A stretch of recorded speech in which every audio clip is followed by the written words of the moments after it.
Bom, companheiros, vamos aqui hoje falar um pouco sobre o Livro dos Espíritos. Separei alguma coisa para dar uma ideia do Livro dos Espíritos, lembrando sempre que o Livro dos Espíritos é o esqueleto da doutrina, é dele que parte tudo, todas as outras obras, a Gênese, Céu e Inferno, Evangelho segundo o Espiritismo, Livro dos Médiuns, saíram do Livro dos Espíritos. Lógico que o Livro dos Espíritos é a base e trouxe pequenos ensinamentos, mas as orientações chamadas bases. Daí para frente houve necessidade de aprofundar o Evangelho. Então lançou-se o Evangelho segundo o Espiritismo. Explicações científicas, lançou-se a Gênese. Explicações sobre mediunidade, Livro dos Médiuns. Vida após a morte, obras póstumas. Ou melhor, digo, Céu e Inferno. Céu e Inferno. Obras póstumas foi lançada depois que Kardec já havia falecido. Por isso que é póstumas. Então nós temos dentro das obras tudo aquilo que nós precisamos, mas nunca esquecendo. Se tiver uma boa base do Livro dos Espíritos, as outras obras ficarão mais fáceis, porque a estrutura, a base está no Livro dos Espíritos. Lógico que vão ser mais exploradas, mais amplificadas, mais esclarecidas, com certeza. Tem mais profundidade no alargamento das coisas. Então, o Espírito da Verdade, que ajudou Allan Kardec a codificar o Espiritismo, foi o Espírito enviado, uma equipe espiritual enviada por Jesus, que não teve ninguém encarnado, mas teve essa falange de espíritos que vieram trazer, através de Kardec, os ensinamentos do Espiritismo.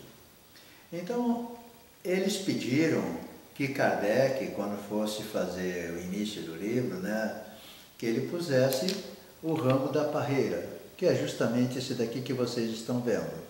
Olhem bem esse ramo da parreira.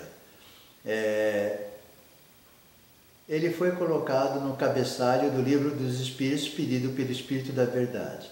Significa que o corpo é o ramo, o espírito é a seiva, o líquido nutritivo que circula em todas as partes da planta e formado por elementos auridos da terra pelas suas raízes. A alma ou o espírito ligado à matéria, o corpo físico, é o bago, cada grão ou fruto do cacho de uvas. Então, esse é que foi pedido para pôr o cabeçalho. Então, o corpo é o ramo, o espírito é a seiva, a alma, o espírito, é o bago das uvas. Sendo assim, nós separamos algumas perguntas para dar uma ideia geral do que é o Livro dos Espíritos e não ficar preso, porque não tem condições, São 1019 perguntas, então só escolhi algumas, mas dá para se aprofundar em todas elas, tem mais perguntas, tem vários assuntos que, lógico, não puxei aqui. Então vamos lá. Peguei a pergunta 1 do Livro dos Espíritos. O que é Deus? Deus é a inteligência suprema, causa primária de todas as coisas. Então, não adianta querer saber como é que foi formado o mundo, como é a origem, etc., que ninguém vai saber. Porque Deus é único. Se Deus não fosse único, haveria vários deuses e várias formações, cada um com a sua vontade. Então, Deus é a causa primária de todas as coisas. E nem a ciência, nem ninguém consegue chegar como é que as coisas surgiram.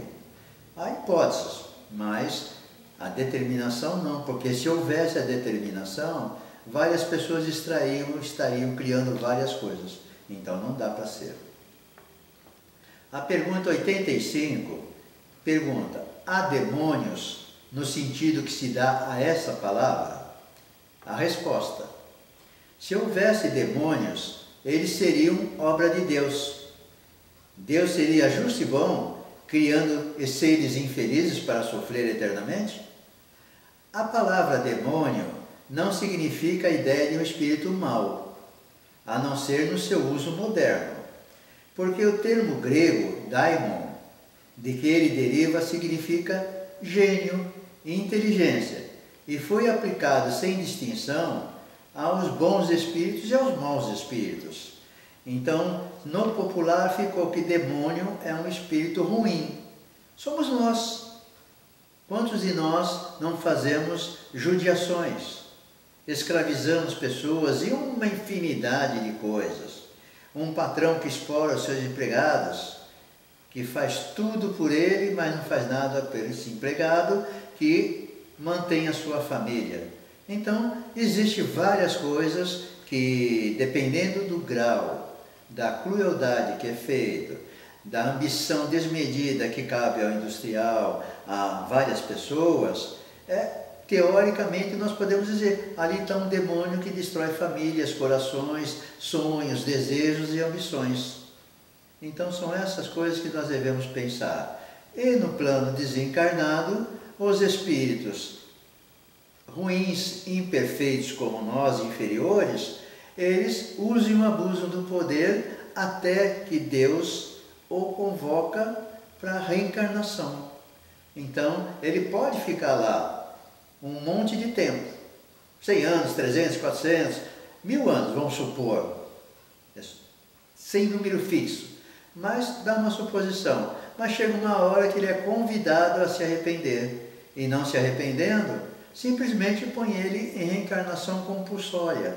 Ele não tem direito a escolher nada. E ele vai reencarnar, e vai reencarnar, até condições de poder escolher provas. Quando chegar nessa faixa, aí ele escolhe as provas de acordo com os seus débitos. Então, compulsório nós devemos evitar, mesmo que tenhamos direito de escolha. 392. Por que o espírito encarnado perde a lembrança do seu passado?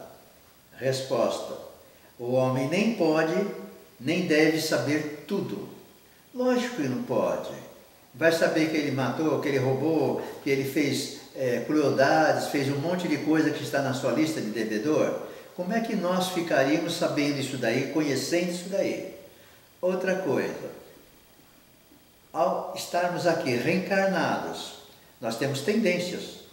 Agora, se nós soubéssemos quem nos matou, por exemplo, nós iríamos procurar essa pessoa, se estivesse viva, e matar ela.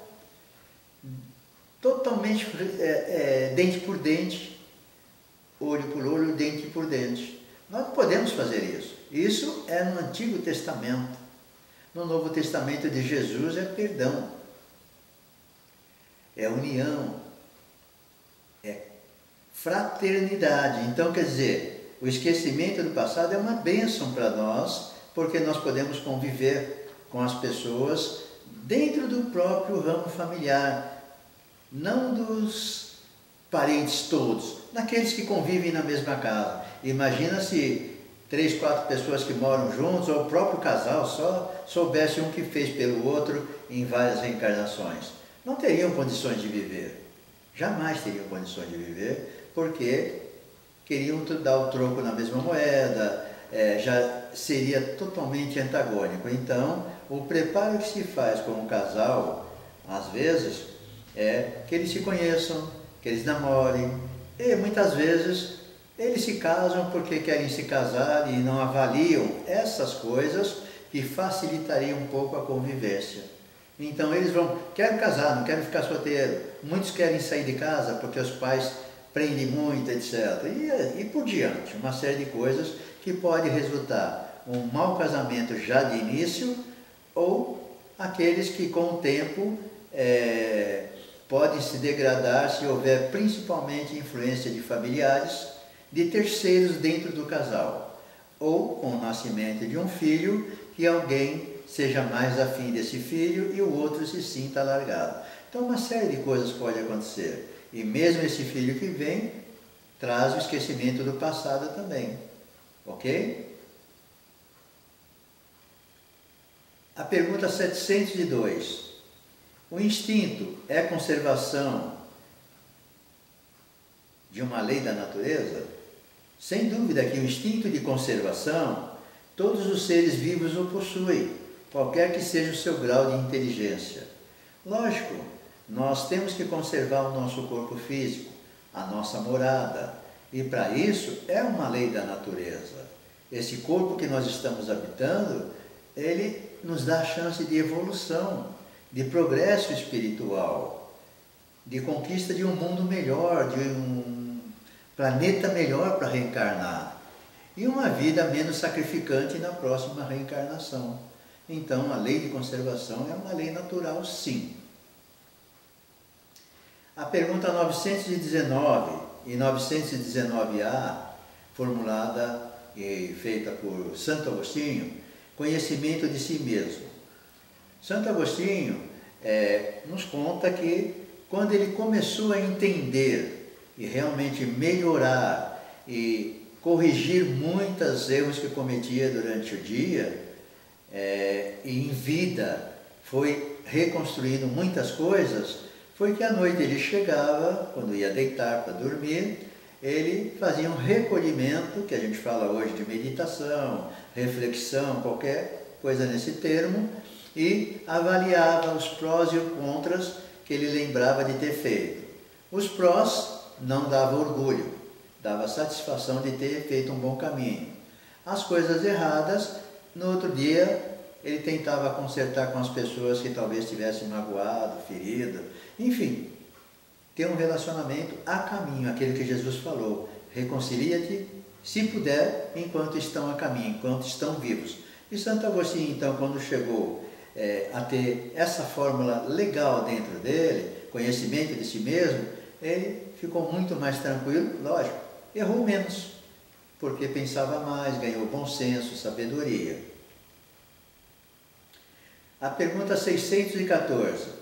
O que se deve entender por lei natural? Lei natural.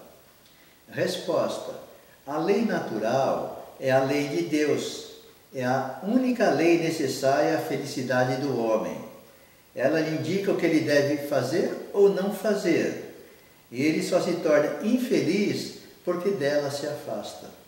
Então a lei de Deus é natural, são os 10 mandamentos que Jesus trouxe depois, simplificando: amar a Deus sobre todas as coisas e ao próximo como a ti mesmo. Se nós fizéssemos isso, a lei natural estava resolvida e nós estaremos já em espíritos purificados. Legal, né? Então, por isso que a lei de Deus é difícil para nós, e nós temos que combater os nossos defeitos. Fazer a chamada reforma íntima, transformação de valores negativos para positivos. A pergunta 76. Como podemos definir os espíritos? Resposta. Os espíritos são seres inteligentes da criação divina. Eles povoam o universo no mundo espiritual, além do mundo material quando encarnado. Na realidade, o mundo encarnado, o material, ele serve para nós pagarmos as nossas dívidas, para nós ajudarmos as pessoas que estão em dificuldades, por nós termos uma evolução maior que a deles. Então reencarnamos para ajudar e também evoluir. São os missionários, são os mensageiros, etc. E dentro disso daí, nós temos o seguinte: quando diz que os espíritos foram criados à semelhança de Deus, sim, a semelhança seria o seguinte: Deus não tem forma, Deus é uma luz muito brilhante, gigantesca, etc. O espírito também não tem forma, então ele tem a luz, a chama, qualquer coisa que nós quisermos definir como espírito não tem essa definição de ser uma luz, uma chama, qualquer coisa assim. Agora, Deus, por causa disso, deu o perispírito, que é o corpo espiritual. Como o espírito tem a semelhança de Deus na luz, na sua formação, que não tem forma definida, nós nunca vamos ver um espírito, nós vamos ver o seu corpo espiritual, que no espiritismo chama perispírito. E já postei também no meu canal a explicação do perispírito. Então, quando nós desencarnamos e queremos nos mostrar a pessoas conhecidas, vai mostrar com a forma que tinha para ela saber que somos nós. Então, essas coisas de espírito, etc., é exatamente isso. O espírito não tem forma. Para nós vermos e ter uma forma de aparência como essa que nós estamos, isso daqui é um perispírito, que está dando a forma ao corpo físico. Mas o meu espírito é uma luz. Lógico, luz maravilhosa, espíritos mais purificados, mais elevados. Ok? Então nós precisamos entender isso. O brilho que nós vamos apresentar é de acordo com a nossa evolução. A pergunta 255. Quando o espírito diz que sofre, de que natureza é esse sofrimento? O espírito está desencarnado, lógico. São as angústias morais, que o torturam mais dolorosamente que os sofrimentos físicos. Então há uma diferença. Quando nós estamos encarnados, nós temos o sofrimento físico e o moral. Quando nós estamos desencarnados, passado aquele instante de que o corpo físico não está preso ao espírito, que o espírito já se desligou, aí fica os defeitos morais. Então o espírito sofre muito o lado moral. E nós temos que evoluir tanto na parte intelectual como na parte moral. Mas é mais difícil evoluir na parte moral, que é a caridade. Fora da caridade não a salvação. A parte intelectual é conhecimentos. É mais fácil, nós vamos estudar, vamos pesquisar, vamos fazer um monte de coisa e pegar informações. Então, o moral é muito mais difícil para o espírito. Lá ele não tem o corpo físico. Aqui nós sofremos os dois, moral e físico. A pergunta 323. A visita ao túmulo proporciona mais satisfação ao espírito do que uma prece feita com intenção? Resposta. A visita ao túmulo é uma maneira exterior de manifestar o que pensamos do espírito ausente.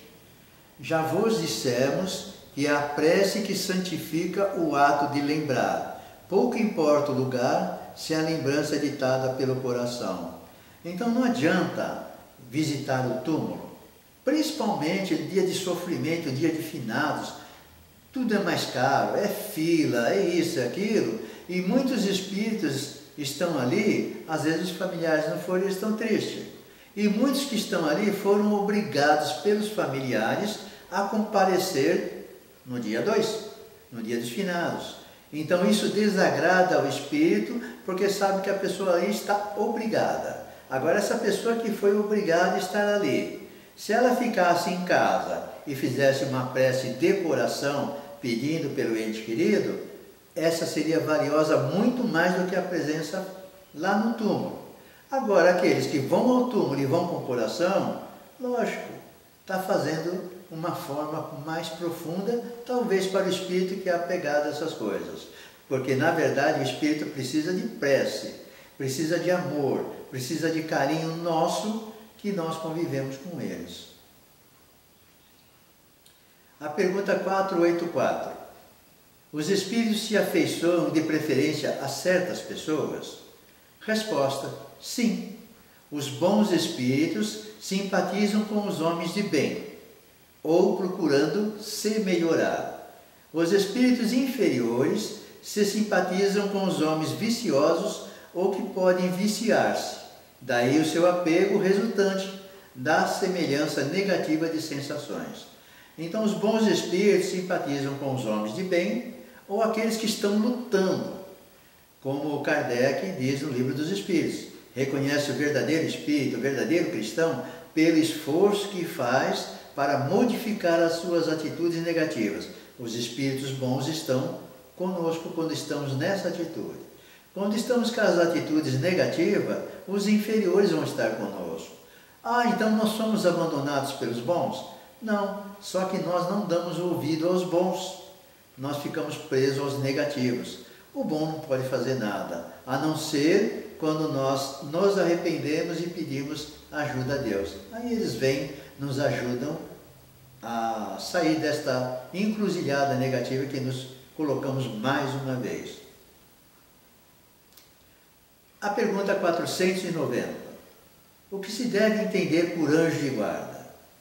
É um espírito protetor de elevação espiritual um pouco superior ao nosso.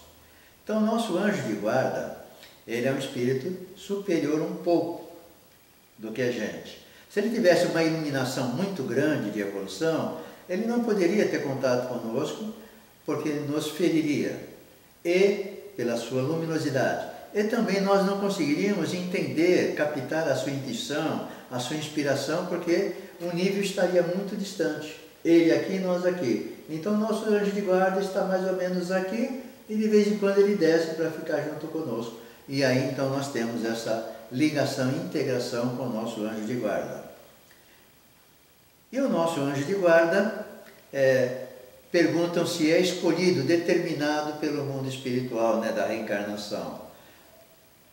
Há vários espíritos afins nossos, familiares, etc., que estejam em condições de ser anjo de guarda, ou outros espíritos que vão trabalhar, né, cuidar, eles pedem para ser anjo de guarda nosso. E aí como é que faz? Apresenta 10, 20 pessoas querendo ser nosso anjo de guarda.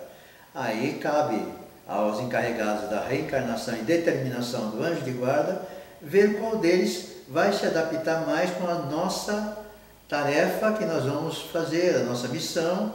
Então vamos ser músicos, músicos clássicos, vamos ser cientistas. Então o nosso anjo de guarda vai ter aptidão para isso. Eu, por exemplo, se fosse anjo de guarda de você que gosta de música clássica, eu já teria pedido demissão. Eu não gosto de música clássica no sentido clássico. Eu acho bonito, mas a orquestração me incomoda, ela me irrita, porque ela dá som alto e baixo, dá muita variação.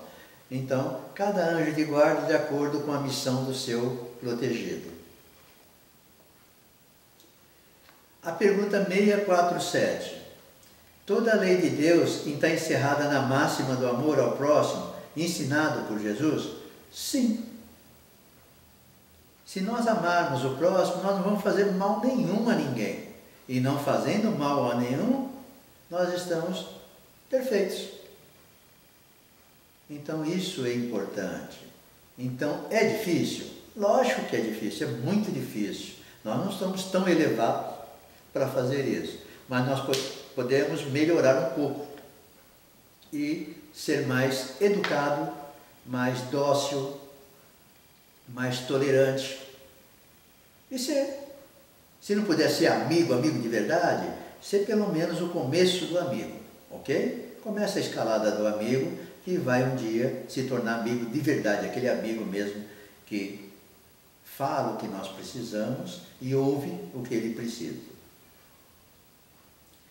A pergunta 658. A prece é agradável a Deus?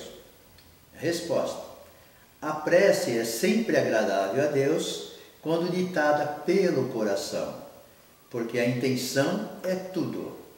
A prece do coração é preferível a que podes ler, por mais bela que seja, se a leres mais com os lábios do que com o pensamento.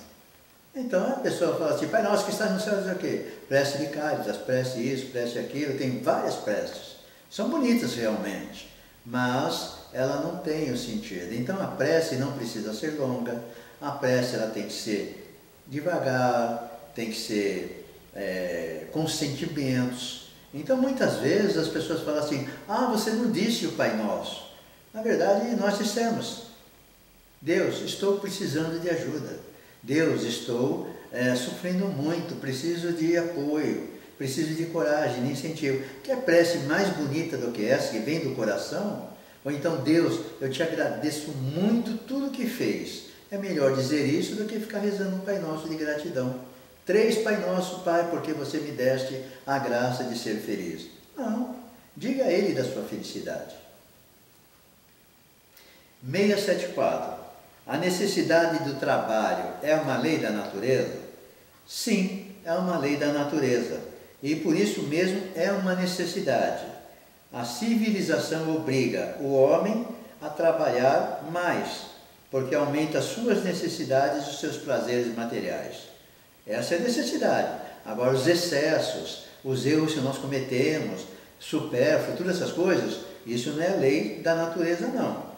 Isso são ambições, desejos desmedidos nossos.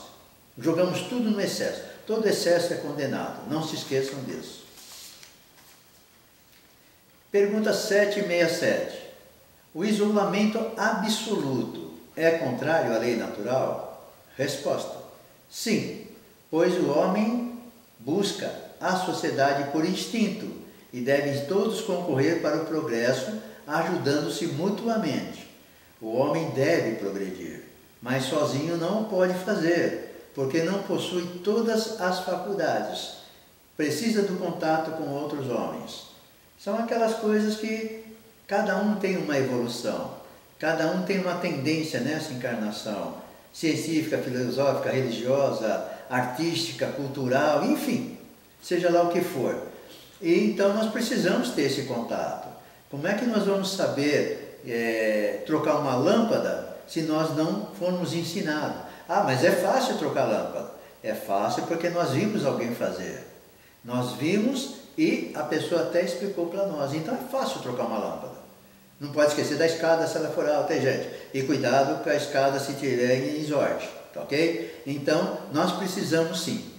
O isolamento é contrário à lei natural. Nós precisamos estar um com os outros e cada um ensinando os outros, não escondendo as suas capacidades. 780A. Como o progresso intelectual pode conduzir ao progresso moral? Resposta: dando a compreensão do bem e do mal, pois então o homem pode escolher. O desenvolvimento do livre-arbítrio segue-se ao desenvolvimento da inteligência e aumenta a responsabilidade do homem perante seus atos. É justamente isso. Lembra que tem o intelectual e o moral. O intelectual, nós vamos aprender coisas e vamos começar a distinguir o bem do mal. Isso é ruim, isso é bom. E aí entra o livre-arbítrio. O que é o livre-arbítrio? Dizer sim e não às coisas. Faço ou não faço? Quero ou não quero? E aí começa então as nossas dívidas aumentarem a cada conhecimento novo, não aplicado ou aplicado em excesso, supérfluo. Então vamos tomar muito cuidado com isso. Mas também não é para desesperar. A nossa faixa evolutiva ainda vai ocorrer muita coisa disso. Mas, como já estamos sabendo um pouquinho, vamos às vezes conseguir segurar e reter um pouco esse ímpeto de fazer as coisas, ok? Deus nos ajuda. Pergunta 799. De que maneira o Espiritismo pode contribuir para o progresso? Resposta: destruindo o materialismo, que é uma das chagas da sociedade. Ele faz os homens compreenderem onde está o seu verdadeiro interesse. Destruindo os preconceitos de seita, de casta e de cor. Ele ensina aos homens a grande solidariedade que os deve unir como irmãos perante Deus, perante o Pai. Então é isso. Jesus, quando veio, ele veio destruir o materialismo. Hoje nós estamos com muita dificuldade porque o mundo está materialista. E ao estar materialista, nos faz ir em busca de coisas materiais que nós, ao morrermos, não levaremos. E ainda sofreremos ao ver a herança dividir os nossos familiares e nós vamos ficar presos e doloridos por isso. E às vezes até injustamente nós nomeamos de 5, um ganhando mais uma parte do que o outro. Mas são afinidades maiores que tiveram, ou nós achamos que aquele era melhor, era mais amigo. Então, a justiça divina é imparcial, a nossa não. A nossa ainda é parcial. Nós caímos para o lado daqueles que gostamos mais. Mas isso é uma outra história. A pergunta 815. Qual dessas duas provas é mais perigosa para o homem? A riqueza ou a miséria? Resposta: tanto uma como a outra. A miséria provoca a murmuração contra Deus, contra a providência. A riqueza leva a todos os excessos quando não controlada. Então, de toda forma, a miséria nos leva a ter que buscar construir um mundo melhor para nós, encarnados.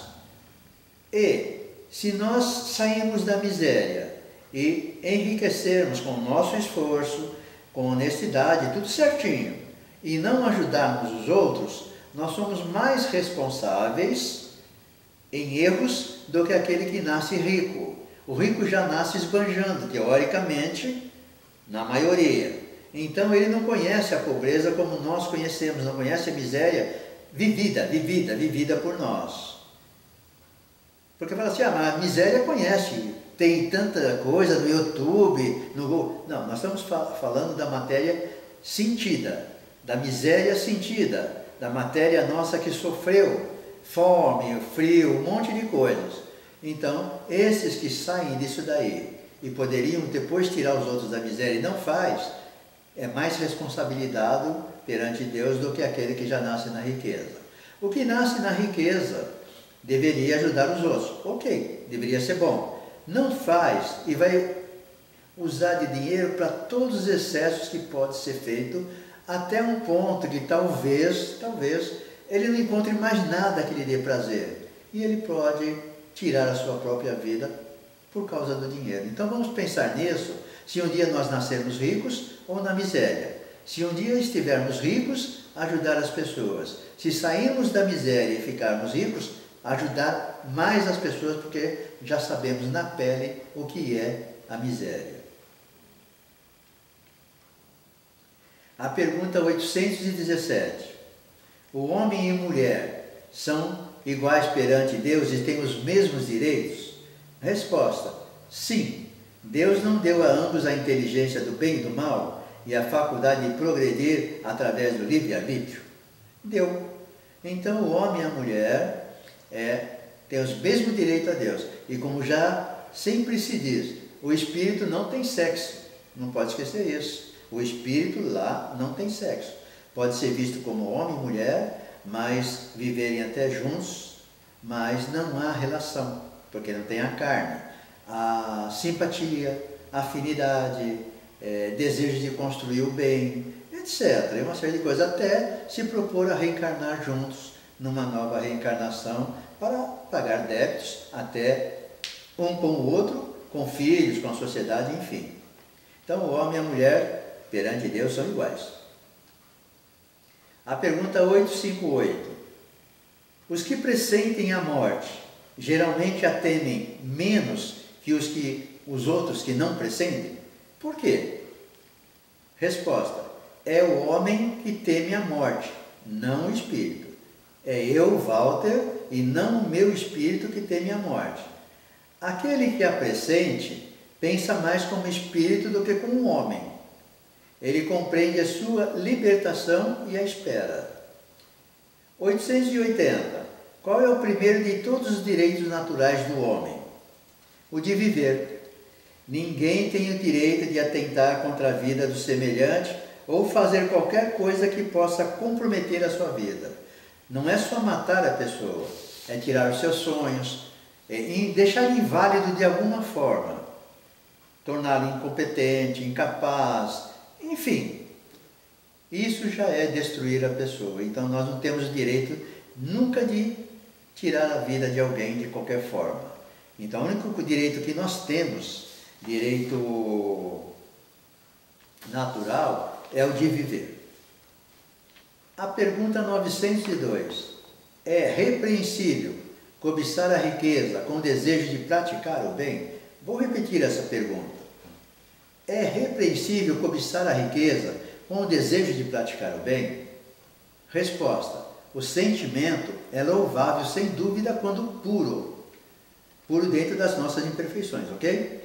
Mas esse desejo é sempre bastante desinteressado. Não trará oculto uma segunda intenção pessoal? A primeira pessoa a quem se deseja fazer o bem não será muitas vezes você mesmo?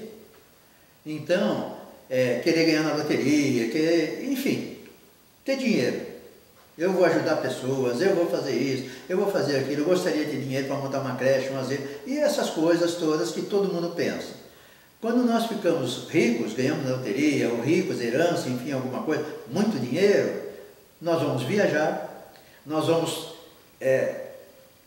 fazer plástica, nós vamos fazer um monte de coisas, cuidar da nossa família, dos nossos parentes, dos nossos amigos, mas não dos necessitados. Vamos viajar, vamos fazer um monte de coisa. Depois de muitos anos, depois de muito tempo, nós vamos falar assim, bom, agora já fiz tudo, agora eu vou ajudar os outros. Já morreram uns 300 mil que poderiam ter se ajudado. E quando você disser, bom, eu vou começar a ajudar os outros, você morre. Já pensou como é que fica? O seu pedido de enriquecimento e para ajudar os outros? Então precisamos tomar cuidado quando queremos fazer esse pedido. Tenha bastante certeza, ou quase certeza, que se não for 100%, 70%, 60% já está muito bom de ser realizado. Pensem muito bem nisso ao fazer o pedido.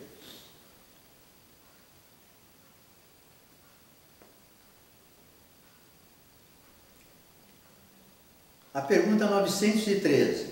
Entre os vícios, qual o que podemos considerar radical? Resposta: o egoísmo. Dele se deriva todo o mal. Estudai todos os vícios e vereis que no fundo de tudo existe egoísmo. Quem nesta vida quiser se aproximar da perfeição moral, deve eliminar do seu coração todo sentimento de egoísmo, porque o egoísmo é incompatível com a justiça, o amor e a caridade. Ele neutraliza todas as outras qualidades que são as virtudes que poderiam nos ajudar a realizar isso e evoluir. Então o egoísmo, ele acaba com qualquer coisa. Então nós precisamos tomar cuidado com isso. É um trabalho muito difícil. Por isso que ele é radical. Ele seria, como diz, que tudo gerado pela mulher, então seria a mãe. O egoísmo é a mãe das negatividades. Isso não quer dizer deturpando a mulher, não. Tá certo? Não pensem nisso. Mas o egoísmo precisa ser eliminado. Não totalmente. Lógico, vai demorar muitos séculos, muitas milhares de reencarnações. Mas vamos tentar trabalhar ele, sabe? Não deixar ele pegar muito nós, não. A pergunta 961. No momento da morte, qual o sentimento que domina a maioria dos homens? A dúvida, o medo ou a esperança? Resposta: a dúvida para os céticos endurecidos, os descrentes endurecidos. O medo para aqueles que erraram e se sentem culpados. E a esperança para os homens do bem. Quem praticou o bem vai ter medo da morte? Não. Vai para a pátria espiritual, que é a verdadeira pátria do espírito. Essa passagem que nós temos, chamada reencarnação, ela pode ter minutos, anos, dias e serve para pagar dívidas. Então, é diferente daquele que, ao voltar para o plano espiritual com uma reencarnação bem executada, ele volta feliz, tranquilo. Mas, mesmo que nós erramos, nós vamos voltar. Vamos sofrer um pouquinho mais, tá? Não se preocupa muito não, vamos sofrer um pouquinho mais. A pergunta 967. Em que consiste a felicidade dos bons espíritos? Resposta: em conhecer todas as coisas, não ter ódio, nem ciúme, nem inveja, nem ambição, nem qualquer das paixões que fazem a infelicidade dos homens. O amor que os une, para eles é uma fonte de suprema felicidade. Nós estamos falando de bons espíritos, então tem escalas. Quando nós saímos dos imperfeitos, nós entramos na primeira escala de espíritos bons. Nós não somos bons ainda não. Um espírito bom possui essas qualidades aqui, ok? Vai desenvolvendo a partir que, vamos supor assim, tem o degrau 1, o degrau 2, tal, etc. Então ele vai subindo nos degraus, ele vai diminuindo, os ciúmes vai ficando mais leve. Quando ele chegar lá perto, vamos supor 10 degraus, quando chegar lá no 10º, ele já está indo para espírito puro. Então, quer dizer, aí realmente ele não tem sentimento nenhum negativo, só positivo total, ok? E lógico, não precisa reencarnar para pagar nada. A pergunta 990. O arrependimento se verifica no estado físico ou no espiritual? Resposta: no estado espiritual, mas pode verificar-se no estado físico, quando bem compreendeis a distinção entre o bem e o mal. Pergunta 991. Qual a consequência do arrependimento do espírito no seu estado espiritual? O desejo de uma nova encarnação para se purificar.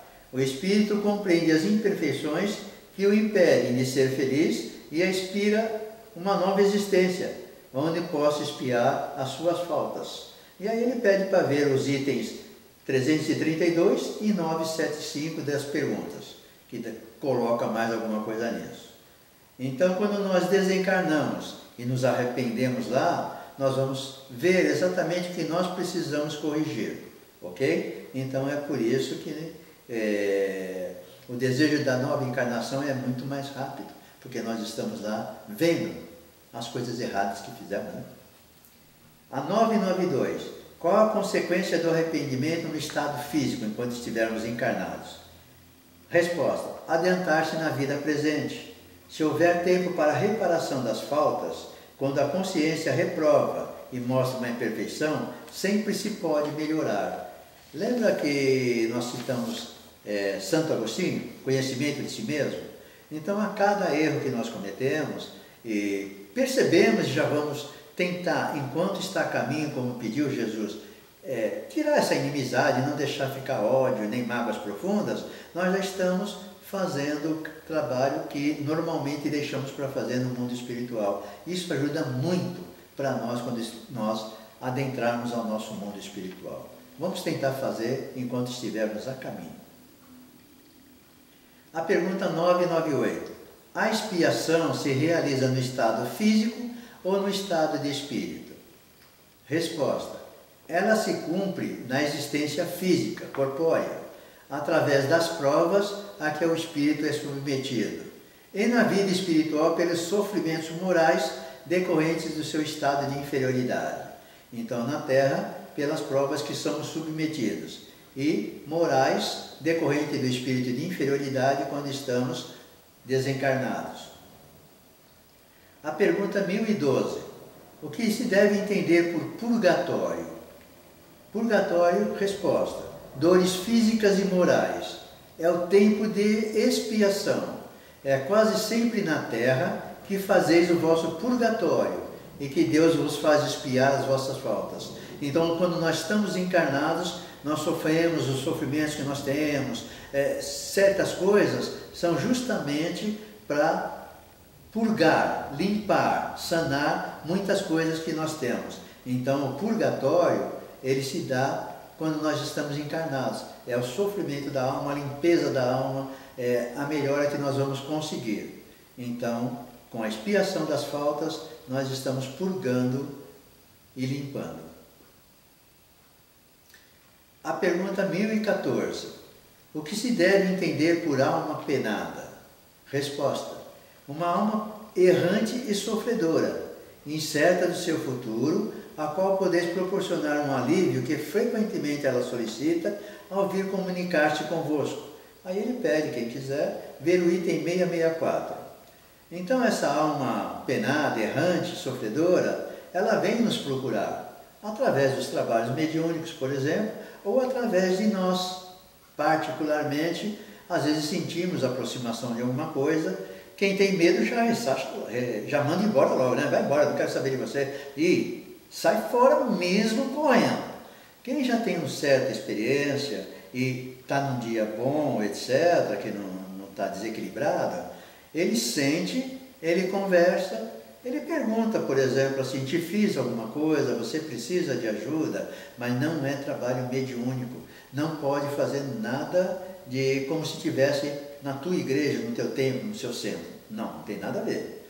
Então, é conversar e consolar. É como se pensasse, entre aspas, o Espírito está vindo desabafar o que ele precisa, contra nós ou do sofrimento que ele tem. Se nós conseguirmos escutá-los, entre aspas, ter paciência com ele, ele vai sair muito feliz e aliviado dali. Agora, para isso, precisa estudar e perder o medo disso e saber como fazer. Porque tem muitas pessoas que querem ajudar, como ajuda no centro, no trabalho mediúnico. Só que ali tem equipe, tem médios de sustentação, tem uma série de equipe formada para fazer esse tipo de trabalho. Em casa ou sozinho nós não temos. A pergunta 1015. Em que sentido se deve entender a palavra céu? Resposta. É o espaço universal. São os planetas, as estrelas e todos os mundos superiores em que os espíritos desfrutam de todas as suas faculdades, sem as tribulações da vida material, nem as angústias inerentes à inferioridade. Então, todo espaço no mundo espiritual que os espíritos são perfeitos é o céu. E o céu não fica lá em cima, o inferno fica embaixo. Não.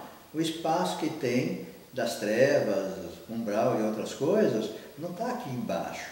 Eles estão acima de nós.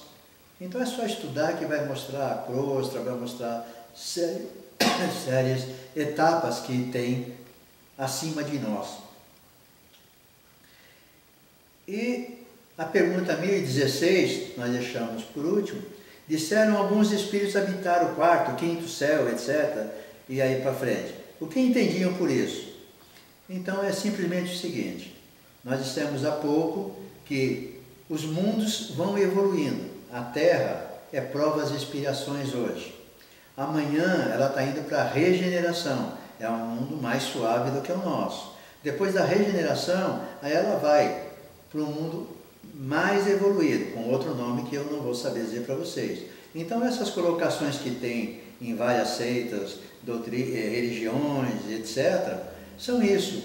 É o quarto céu, quinto céu, etc. São os mundos mais evoluídos e habitados por espíritos bons e perfeitos. Então é isso daí que é o último céu, o quinto céu, etc, etc. Então são mundos que vão se evoluindo e os habitantes são de acordo com a evolução daquele mundo.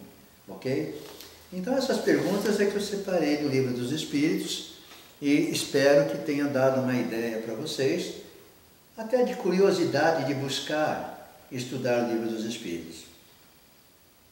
O conselho é, de preferência, fazer estudo em grupo, não sozinho. Por quê? Ao ler uma pergunta, nós vamos entender com aquilo que nós pensamos, com as nossas verdades, e nós vamos formar talvez ideias erradas das respostas. E vamos ficar com um entendimento errado e às vezes pode ficar até com medo. Ou então criar responsabilidades desnecessárias de uma mudança rápida, que isso é prejudicial para o espírito, tá? Então, de preferência fazer em grupos de estudo. Mas, se for ler sozinho, tenha muito cuidado e muita paciência para entender. Então não esqueçamos o seguinte, o Espírito da Verdade trouxe o Espiritismo codificado por Allan Kardec. A base, a estrutura está no Livro dos Espíritos. Os outros livros foram ampliados do Livro dos Espíritos para melhores explicações do que aqui está um pouco resumido cada capítulo, ok? Mas, se não tiver a base do Livro dos Espíritos, depois lá vai ter dificuldade para entender. Algumas pessoas dizem assim, eu leio qualquer livro e para mim tudo bem. Tá, você pode ler qualquer livro e dizer que entendeu. Mas será que realmente, amanhã, se você tiver que ensinar, se você tiver que explicar para alguém, você tem condições? E os seus medos? E os seus temores? E a sua imperfeição? Onde que fica nesse estudo solitário?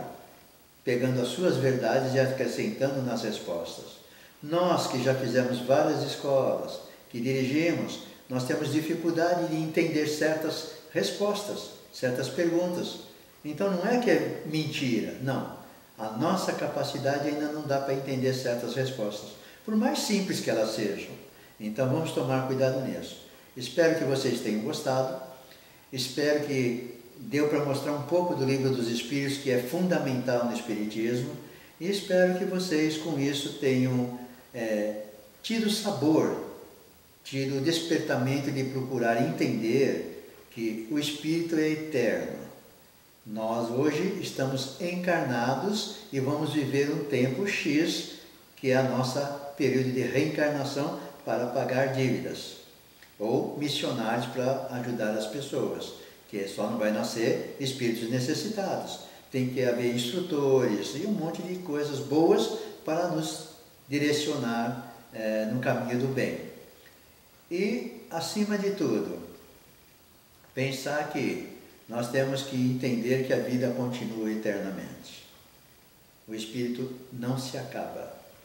Ele vai chegar na perfeição, e o modelo de perfeição que nós tivemos foi Jesus. Jesus é o caminho, a verdade e a vida. E Jesus trouxe a falange chamada de Espírito da Verdade para nos dar essas orientações, explicações, porque no tempo dele ele não podia trazer. Como amanhã talvez, de 1857, que foi o livro, hoje nós temos várias obras através de Chico, através de Valde e tantos outros que trouxeram explicações que nós desconhecíamos ainda. Gente, muito obrigado, agradeço a tudo e fiquem em paz.